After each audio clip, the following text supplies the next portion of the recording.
Welcome back everyone. In today's video I am going to show you guys the best Wild Rift beginner's guide. For anyone starting out in Wild Rift, it's important to understand the basics. While the game follows most of the major principles of League of Legends, there are some key differences. I have paired up with Xcoundrel to bring you all the key information you need, from the user interface and its store, to the loadout tab and split pushing. This guide not only provides an accessible overview, but plenty of hints and tips you'll need to quickly find your feet. Make no mistake, despite the mobile play of Wild Rift, it still has plenty of depth and complexity that you'll need to learn to truly master the game. So, there will be 5 tips in the video. Watch the full video. It will help you guys a lot. But first, we are very close to hitting 1,000 subscribers. And I hope we reach 1,000 subscribers before 17 November cause it's my birthday. And it would be a beautiful present for me. Now, let's begin the video. Don't die. Perhaps one of the most important pieces of advice I can give, but don't die. Whether you're top lane against a solo opponent or bottom against a pair. Dying has enormous consequences in Wild Rift. Repeatedly dying will feed your opponent, allowing them to punish you more, and your team. Considering you can solo carry in Wild Rift, doing this pretty much ensures you're tilting your entire team and giving the opposition every chance to win. Play safe, aggressive only when needed, ward plenty, and use your tower. Have flexibility. Building on the above, it's incredibly important that when you go pursue draft ranked mode, in which you don't just play one champion. I really can't stress this enough. Players that only have a tiny pool of go-to champions are at a huge disadvantage. You need to not only choose your ideal positions. If you play as a solo queue, then having knowledge of these lanes is necessary, from mid, top, bot, support to the jungle. For myself, I love mid and top, and although top lane is weak in this meta, in comparison to bottom, mid or jungle, it's a role I'm comfortable in and one in which I feel I can carry. Knowing multiple champions within your preferred lane ensures that if the opposing team do make solid tactical bans, you aren't going to be instantly neutered. Usually, 3 to 4 champions per lane position is more than enough. Secure meta champions. In my Wild Rift beginner's guide.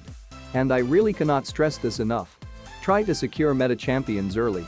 There's no denying some champions are stronger than others, and as unfortunate as it is that some champions drop out of the meta, it's incredibly important that your team secure the best as quickly as possible. At the time of writing, the following champions are the backbone of most teams. Whilst there are other champions, should these be unavailable, they are undoubtedly a set of characters that will give you and your team the best start. Securing as many of these is a must, but always remember to have the flexibility for counter-picking. It'll massively help you on how to reach challenger rank in Wild Rift. Except you will lose. Possibly the best advice I can give. Never expect to win every match. The key to climbing is to simply win more than you lose. If you accept that you can't control what champions your team picks, how they play or what they'll do in-game, you'll also feel instantly better. My worst series of losses was 14 in a row. I simply couldn't win anything. I ended up falling down the ladders. It was awful, and at the time, I got really stressed with my teammates and all their failings. After taking a break and realizing it isn't something I can control, I focused entirely on my own play, my positioning and rotations. It made a huge difference, and in just a day, I'd recovered all my losses and gained on where I started. If you can learn from your losses, you'll be much better positioning to climb. At last, the main point is to learn rotations. It's amazing to see, even at the highest rank possible, players still pursue poor rotations.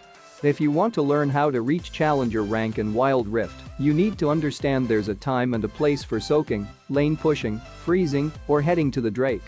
While I won't make any suggestions on when you should do these things, that comes with practice, it's important to remember such things as protecting the Baron, if you can, gravitating towards the Drake when it's up, if your team can take it down, securing a tower if you aren't extending too far, and joining a team fight when you hit the mid to late game.